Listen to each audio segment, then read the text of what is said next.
I've been reading this sub for over a year now.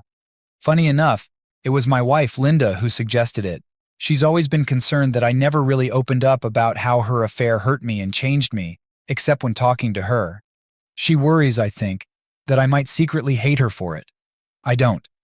It's like touching a hot stove. You do it once, and you never do it again on purpose. That's how I am with my emotions. I have them, but I choose to keep some of them locked up inside. Anyway, I finally made a username and started posting because one story hit me harder than others. I talked to Linda and showed her something I wrote to another user, asking if she was okay with me posting our story. She was not only okay with it, but actually encouraged me to include more details than I planned. Her reasoning was that everyone needed the full picture to understand why she fought so hard for our reconciliation, why it worked for us, and to grasp why I fought it and how I see our love and marriage differently now. After the first draft, I read it and felt uneasy about how Linda appears in the story and our marriage.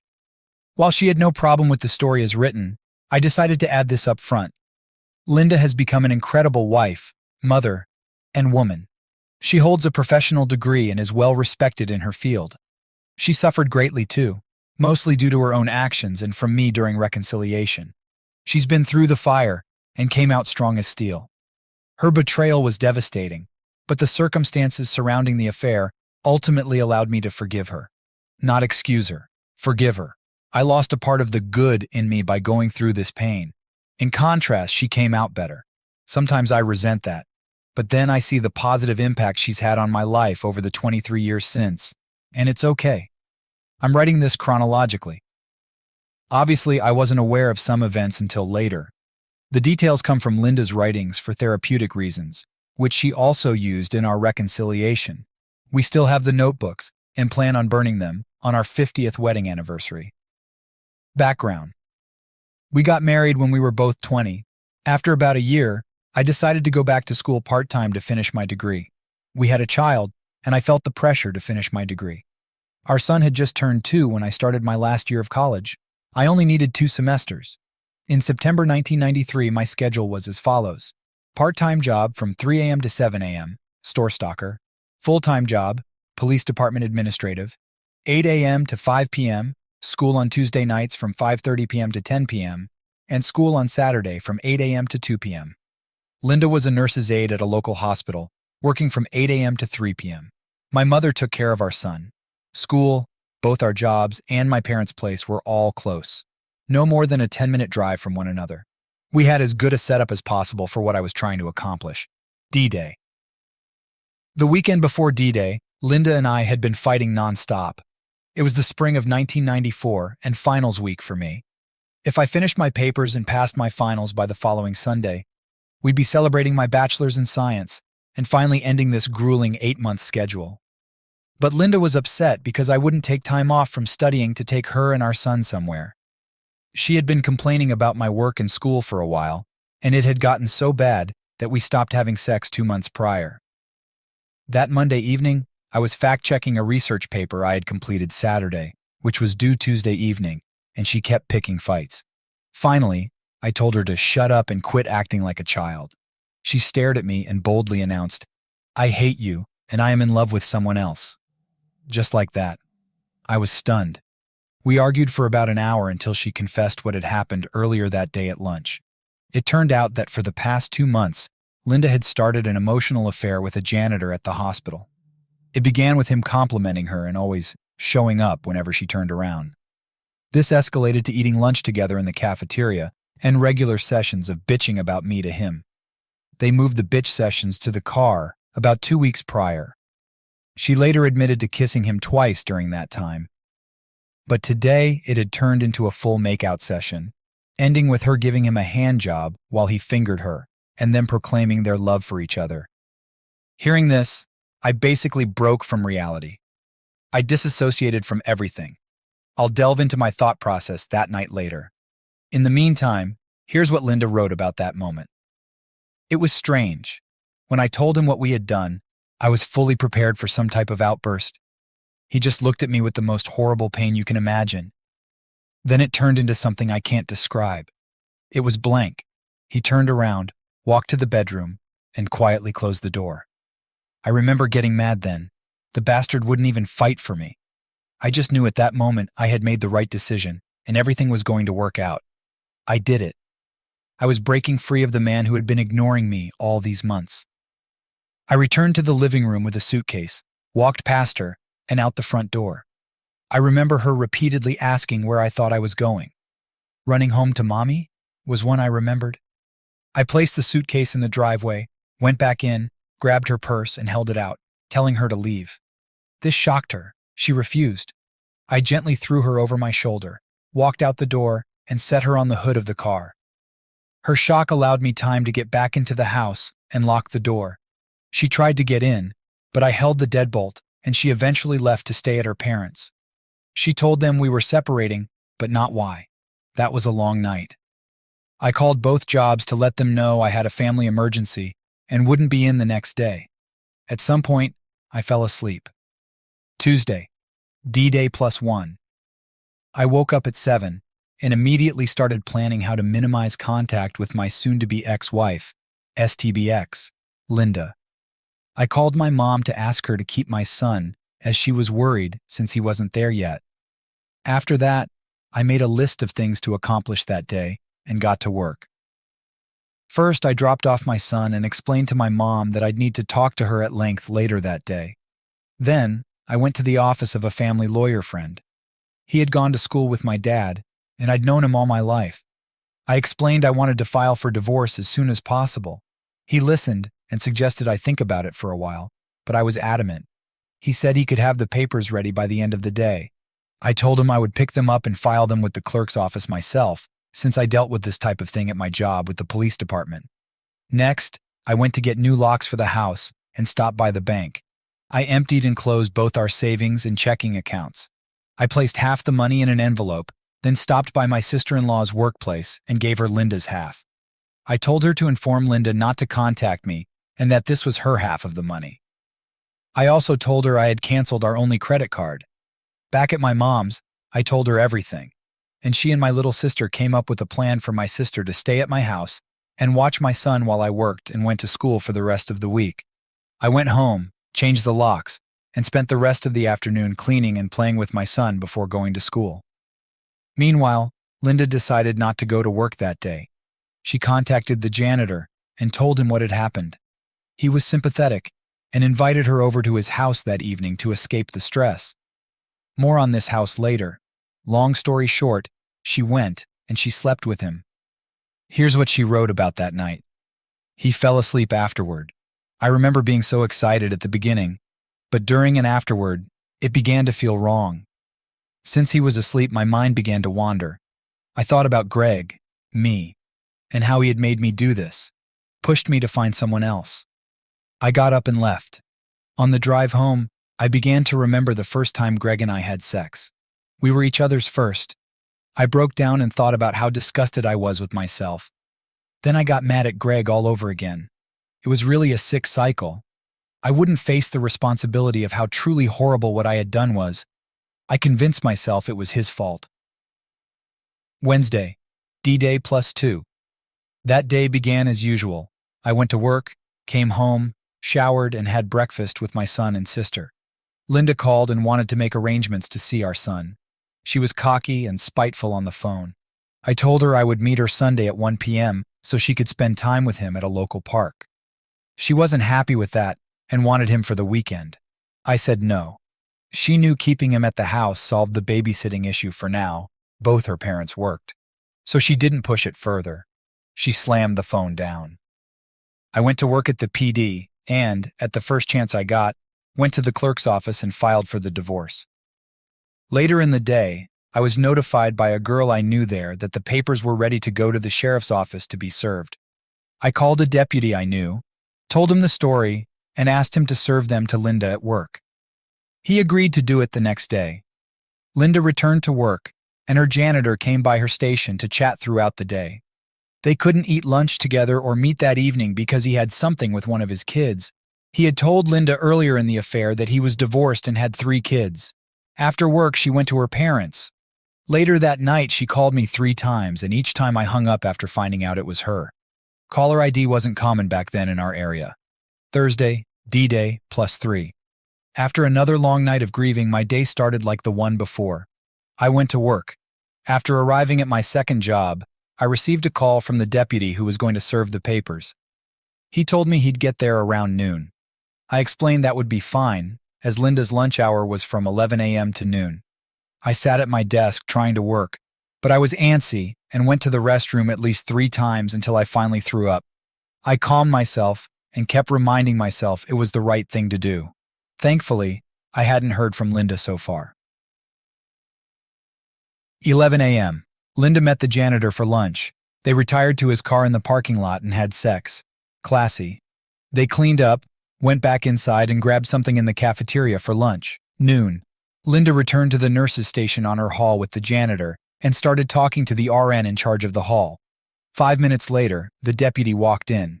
He asked the RN where he could find Linda. Linda spoke up. "That's me." The deputy turned to her and in a loud voice said, "Mrs. Linda, you are being sued for divorce due to infidelity."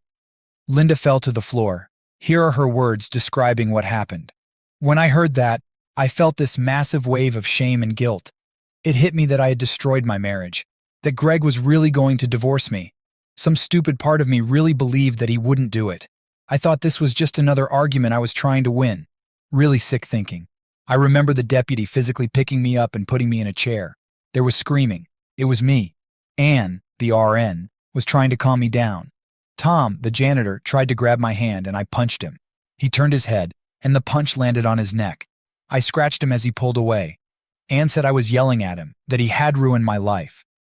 They got her calmed down. The deputy said the janitor left immediately. She was able to finish her shift, but Anne did a lot of covering for her. 2:45 p.m. Linda was close to finishing her shift when she was called to the hospital administrator's office. She was scared, guessing someone had reported her outburst. When she arrived, the administrator closed the door and immediately told her she was fired, not to come back on the property, and that she would receive her last check through the mail. It seems the tryst in the parking lot had been witnessed by someone who reported it. At some point, Anne had been called in and relayed the story about the divorce papers. The janitor was brought in, questioned, fired, and escorted from the property just an hour before Linda was fired. Everyone in the hospital knew about it all. She says she just went to the car and drove to her parents.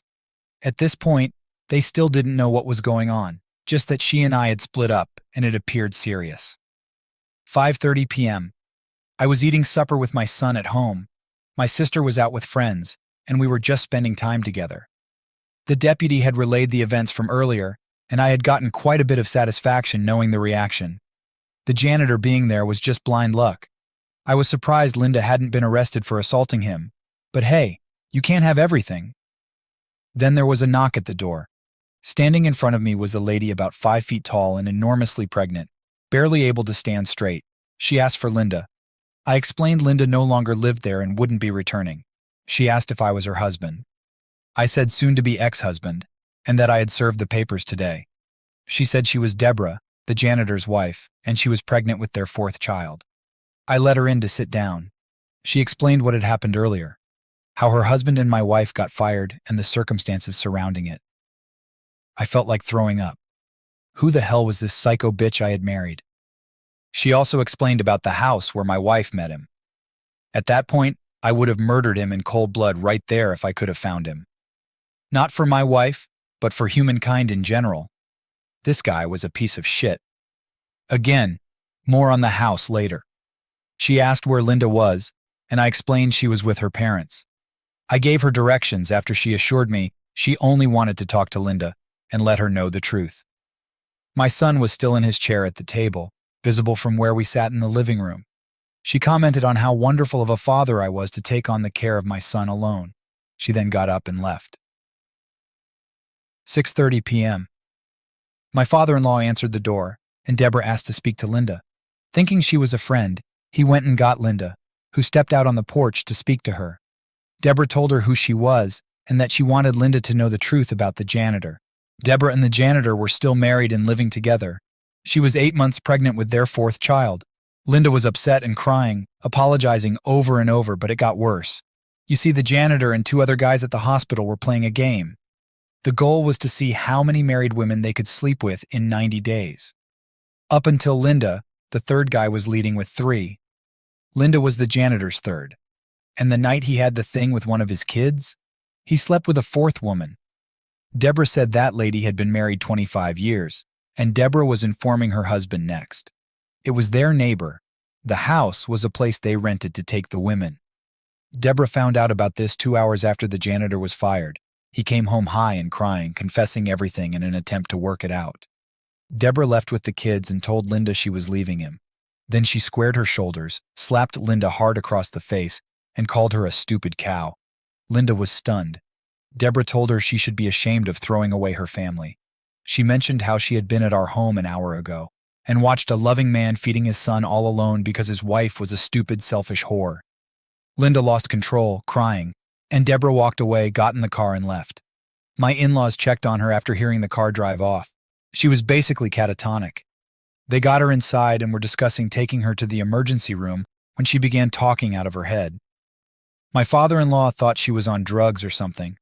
She started talking about how terrible she was and how she had to fix it. They calmed her down eventually and got the whole story. My father-in-law was really hurt. He was and is a good man. He later said she could see the shame and disappointment on his face. My mother-in-law, well, she blamed me as usual. I'm not fond of her. Immediate aftermath. My father-in-law called me the next day and apologized. It was the one and only time I ever suspected he had tears in his eyes. He told me what happened and said that Linda had been in her room all day and night.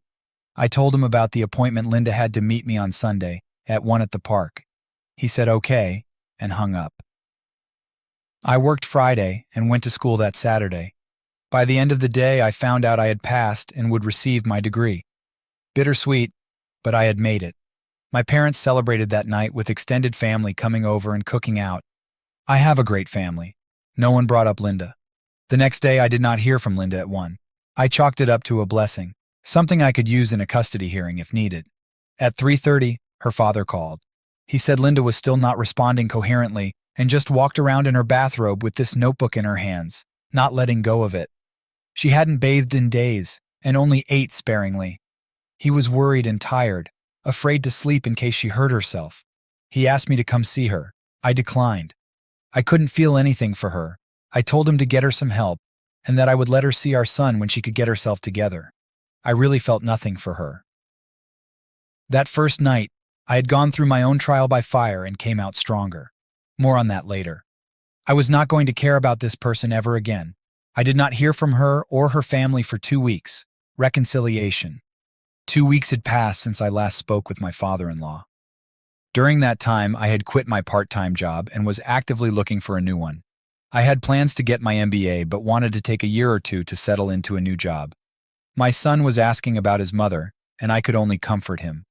The longer she went without reaching out to see him, the better for my chances of getting a good custody deal. I was at the PD when Linda called and asked to set up a time to meet and see our son. I asked if she had pulled herself together enough not to scare him, and she replied yes. I told her I would meet her at 9 a.m. at the park on Saturday and to bring her dad.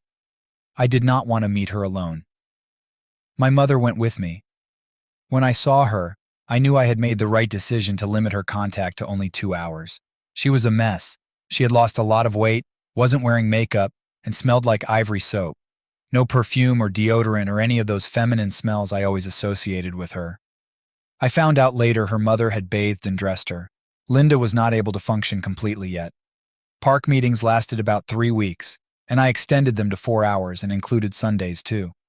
She looked better each week, but I was still concerned about her mental health and wouldn't let him stay with her overnight or see him alone. Eventually, my mother-in-law tired of that and hired an attorney to sue for custody. Linda hadn't signed the divorce papers yet, and I was okay with that. In 6 months, I could petition the court for a divorce anyway, but the custody suit pissed me off because she was suing for full custody. I had already told her father I was willing to eventually work up to 50-50 custody, but her mother blew that out of the water. I responded with a request for full custody on the grounds of mental defect. Really, I was ready to rumble. I was pissed and needed an outlet. This was it. On the day of the custody hearing, my lawyer said her attorney had come to him with a request. Linda wanted to speak to me in private. I said no. He suggested it might be an offer, so I reluctantly agreed but insisted it be in the hallway outside the courtroom, in full view of both attorneys, but where they couldn't hear what was being said. They agreed. She started with small talk, asking how our son was doing. I said great and getting better every day. She asked about my school and I told her I passed and graduation was next week. She was happy about that. She looked down and asked if she could come and see me walk. I said my graduation was for my family and friends, and she was neither, so no. I really hurt her with that. We had worked hard together for the majority of our time together to accomplish that, and me saying no showed that she couldn't share it with me. She said please, and I told her again no. I said, it's special to me. It didn't matter enough to you when you let someone use you like trash. I was really becoming a huge asshole and I wanted to hurt her. She teared up, turned around and walked back to her attorney. The hearing started. The hearing. I got up and testified. Nothing unusual. My mother-in-law got up and put all the blame on me, claiming I was seeing someone, and it drove Linda crazy. No proof of that, but she never cared about the truth. She also claimed I had assaulted Linda by grabbing her and throwing her on the hood of the car the night she left. Then it was Linda's turn.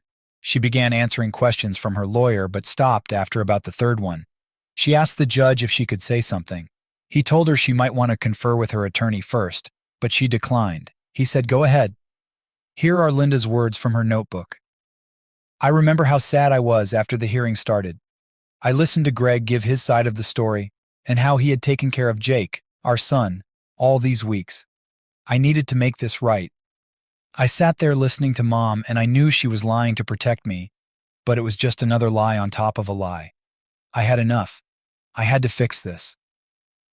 Linda then stated that she wanted to apologize to my parents who were in the room. She also apologized to her own parents.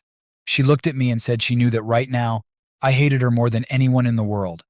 She said everything that had happened was her fault, and at this point, she just wanted to salvage anything she could of what we had together, even if it was only to get me to be able to look at her without disgust. She then told the judge she wanted to withdraw her claim and would adhere to any custody arrangement I saw fit to give her. I conferred with my attorney, and we offered supervised 1-hour visits for 6 weeks, with our son staying with her every other weekend after that, if there were no problems. We adjourned. Looking back, I think that is when I saw a small ray of possibility we could be nicer to each other. Not reconcile, but at least be cordial. The schedule worked fine. After the 3rd week, we were spending that visitation time with just her, me, and our son. It usually extended to 3 or 4 hours. I was not friendly, but I really enjoyed watching my son play with his mom. It helped them both. The only negative incident happened during the 5th visit. She came up behind me and hugged my right arm while I was watching our son play. I freaked out. I yelled at her to never ever touch me again. She hugged our son and left quickly. The next week we just acted as though nothing happened, and she kept her distance. Another month passed, and we were talking more about day-to-day issues. I had a new job that was paying more, and she had begun nursing school. She told me the janitor was calling her and wouldn't leave her alone. She claimed she wanted to be honest with me in case I heard. She had told him to leave her alone, but he still showed up at her parents' house one night. Her father threatened to kill him if he didn't leave her alone. I told her I didn't care who she slept with anymore. She said she wasn't sleeping with anyone, and never would, until she knew we could never put our family back together. I told her it was never going to happen. 6 months after our separation, I brought up that she needed to sign the divorce papers. She said no. I reminded her I didn't need her to sign them, but it would be easier if she would. She asked if she could come by the house that night so we could talk, and if I still wanted a divorce, she would sign them that night. I agreed. She showed up with these notebooks, the little black composition notebooks that look like a bound book. She told me she started writing down things the day after she got the divorce papers. She didn't know why, but it seemed to help. She said she wrote everything she could remember about what had happened in as much detail as she could. She wanted me to read it, but warned me it would hurt bad. She wrote about what she said and did with the janitor. I really didn't want to read it. She said she knew she was taking a risk, but she had to do something to make me understand why she was trying to save our marriage. So I read it. She was right. It was hard. The sex part was not really detailed. It was described in general terms. But what she said about me and our marriage to him cut deep. The book I read that night also chronicled her mental breakdown. The writing was jumbled and unorganized, but every day it got better and better. She eventually began to dissect what she did and said it was her therapy. One funny passage was when she described this insane conclusion that she came to and was convinced it would set all things right. You see, she remembered she never had an orgasm with the guy. Never. If she didn't come, then that meant she didn't enjoy it. Therefore, she did nothing wrong, and I would have to take her back. She believed that until she explained it to her dad, much to his discomfort, and he told her it didn't work that way. Reading the book did not change my mind, but it scared me. I was still concerned about her mental state. Until I read what and how she wrote during those 2 weeks, I did not realize how fragile her mind had gotten. I agreed to give it some more time. This gave her the courage to start pushing me to write to her. She wanted me to sit down and write a letter or something about what had happened so she could get a better sense of how to help me. I thought about it and realized I was still pretty messed up. Maybe at the very least, it would help me move on and have some type of healthy relationship down the road. Her writing therapy, as I called it, evolved into this. We would meet 2 nights a week. Our first assignment was to write down where we saw the state of our marriage prior to D-Day. At the meeting, we would exchange letters and make notes. We would then put our questions in writing and ask them to the other person. We would talk until each question was fully answered and then move on to the next one. If we didn't finish, we would extend those questions to the next meeting. The rules were simple: answer honestly, no yelling, and no declining to answer any question. We started with an analysis of our pre-D-Day marriage and went through each subsequent day until the Sunday I spoke with her father after she received the divorce papers. After that, we would reevaluate and go from there. I will say I was a complete dick about this. I answered questions honestly except for one, more on that later, but I used it to humiliate her. I made her repeat over and over the bad things she said to him about me. I made her give excruciating details about the sexual contact. She balked sometimes, but always went through with it. While it was really vanilla compared to what she and I did when we were together, it hurt. Honestly, I thought I could handle it because I wasn't interested in getting back together, but it was bad to hear it. It's hard to believe how cruel I had become, but again, in my mind it was justified at the time. After about a month of this, I had to admit it helped me some. She proposed moving back in and trying the next step. I said no. She really begged and offered a good argument for it, but I still said no. I told her that even if I wanted to reconcile, there was no way I could be intimate with her again. She was okay with that and said I could go outside the marriage while she stayed faithful. That's not me, so no. After another month, I relented, but laid down some rules. The rules were non-negotiable and set in stone. First, she had to sleep in the spare room. Second, absolutely no physical contact at all. Third, she kept her money in her checking account, but I handled her banking and gave her checks to pay her bills, including rent for the room and expenses, and money to spend. This was because she had given the janitor $300 out of our savings account a week before D-Day. Plus, I thought she would say no and not move in. Fourth, her mother was not to come into my home until we decided to reconcile. I was still pissed at her, still am a little. Fifth, all prior custody agreements were to automatically kick in if we did not reconcile. Sixth, if I found someone else, she had 1 week to move out. She agreed and moved in. It was harder than I thought. I no longer had that cooling down period between the times I saw her. She was there all the time. I started small fights all the time and said hateful things to her. I wanted her out almost immediately after she moved back in. I had to do something, so we implemented Thursday night fight night. This came out of the meetings we had where we were writing. Every Thursday night after our son was asleep, we would sit in the living room and discuss things we were having issues with or any arguments that were still ongoing. Those had to be settled on Thursday night before bed and could not go any further. We actually still have a version of this today. It evolved into simply asking over dinner if we had anything to talk about that night. The kids never knew where it came from or really what it was. I was still being difficult. I threw her affair at her every chance I could. She took it in stride and never engaged when it got to that point. I would say I was emotionally abusive to her, but she was strong. She knew that we were meant to be. And since she destroyed our lives, she had to build it back on her own until I saw what she saw and joined her. and she was committed to giving me the time I needed. 6 months after she moved back in, I had my own breakthrough. After a particularly hard day of one trigger after another, I had locked myself in the bedroom. I just couldn't do it any longer. My wife came to the door, knocked, and quietly said, "You need to talk. I will be out here when you think you can." And I heard her slide down the door, sit on the floor, and lean her back against the door. For an hour, she sat there.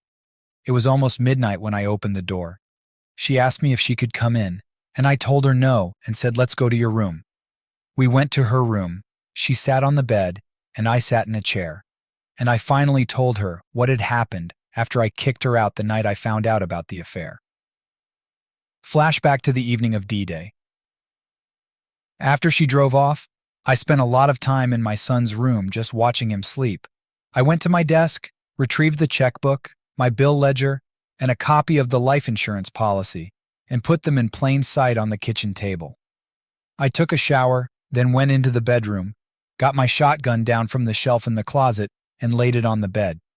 I dressed in a pair of jeans and a button-down shirt, tucked in my shirt tail, and combed my hair. I sat on the bed, stuck the barrel in my mouth, and tasted the oil on the barrel. I remember being obsessed with that taste. It tasted exactly like it smelled. I have no idea how long I sat there. Then I got up, unloaded the gun, and put it back. I stripped off my clothes and went to bed. Unfortunately, I think this type of thing enters into many betrayed spouses' minds. I explained to Linda that that was the only thing I had held back during our recovery. For the first time, I allowed her to hug me and kiss me on the forehead in something other than a goodbye or see you later. It was the first emotional touch I had allowed her to have with me. I told her I forgave her that night, but I didn't mean it. It was a number of months later before I actually meant it, but saying the words then cracked the door open for me. After that, physical touch increased slowly, holding hands, kissing goodbye, a hug. These began to be more normal occurrences in our relationship. Sex was not happening, but we were headed that way, and eventually, almost a year after she moved in, we were finally intimate. I think this was our hysterical bonding time. She was still journaling, and according to her, we had sex 32 times in 28 days. Years later, we were talking, and she told me that until the night we had sex, she woke up every morning thinking today would be our last day together. She kept telling herself just one more day. She knew me well enough to know that sex meant I was rebonding. Today, we have a good marriage. We're both successful in our careers. We have 3 grown children. As far as we know, they do not know about any of this. We have no plans to tell them, but we won't lie if they ask. We both changed a lot. Linda is a lot stronger and wiser. She looks back on this as an unnecessary evil that she caused but successfully overcame. I sometimes think she still punishes herself for it. For my part, it does not come up in discussions or arguments at all. Hasn't in over 20 years. She is very perceptive, and more often than not, she recognizes when I experience a trigger. And yes, they still happen. Maybe once or twice a year. They are swift and short, but they sting. Usually she will grab my hand and hold it. Sometimes she will hug me and say, "I love you," or simply "thank you." I lost some of the good in myself. I hold a lot of my feelings back and deal with them myself. While I try to support her emotional needs, she knows I will not be her emotional tampon anymore. It's her job to let me know what the issue is and put forth a plan to fix it, which I will help implement. I love her. I had to learn to love her again. It's different, more realistic, but intense nonetheless. As I said earlier, I feel I had to lose a part of the good in me so she could become a better person. And at this point in my life, I am good with that. I hope this helps someone. Every situation is different, but this worked for us, and I'm thankful for that. I am not preaching reconciliation. I am preaching self. Handle yourself. Fix what you have control over, not what you can't. Do what benefits you in your situation. Be selfish to a point. Then see about becoming a we again in a marriage or relationship later. Google the Serenity Prayer. No truer words have ever been written in my opinion. And remember, the sub is about surviving infidelity. You are reading about the worst days of our lives in marriage. There are many greater, happier memories we have created that far outweigh this tragedy. I wish you all the best in this journey. You do win on the other side of the pain if you put forth the effort for yourself. First update. It's hard to believe it's been so long since I posted this. I stepped away from this account because I received so much trolling privately from people who are hardcore against reconciliation. And I get it. Many who reached out for help after I posted were quickly informed that I don't recommend reconciliation. It's hard, it's difficult, it's painful, but if you can do it under the right conditions, it has its own rewards. I just wanted to let everyone know we are still married. We now have grandkids, and if you know, you know. It's a completely different type of love. My wife is semi-retired and works PRN now, meaning when needed and when she wants. I continue to work full-time, but we find a lot of time to travel. I don't remember the last time I had a trigger, maybe about 3 years ago, and only because our oldest found out about my wife's affair through a vindictive relative who lives a very lonely life. My wife handled it with such grace and humility that I think it affected me in a way that I have finally just moved on completely. She apologized for the pain she caused me, and we both explained to our son that it was in the past, and any issue he has with it, we would help him through, but cautioned him that ultimately it was between us and fell under things that were our business. It does not appear to have affected their relationship, though she was extremely embarrassed. Last update. It's been 6 years since the last update. Sad news. 3 weeks ago, my former wife passed away. She battled colon cancer for 6 months and passed away with all of us by her bedside in the home we built 4 years ago to spend our retirement in. She was only 18 months into her retirement when she was diagnosed. I do not have the ability to explain the loss. It's beyond anything I have experienced, even the pain we all experienced in this community as betrayed loved ones. She spent our remaining years after our reconciliation making up for the pain she caused and succeeded in a spectacular fashion. I miss her. Our kids miss her. But I'm here for a reason. She wrote a letter to me in her final days. She instructed our pastor to give it to me after the funeral when he felt the time was right. I read this letter 3 days ago, and I want to share a passage from that letter with all of you who have listened to our story and have gotten any type of good from that post. It illustrates our need as the betrayed to forgive, and those who betray and are truly remorseful, that they too suffer long-term for their betrayal. I feel a lot of physical pain right now, as you know, but my faith makes me see what's to come, and the pain fades some. Pain has a way of making one turn inward, and I have been looking inward a lot these past weeks. Sometimes I think I deserve the pain because of what I did to you, did to us, so many years ago. But then you pick me up and place me in my chair and help me eat.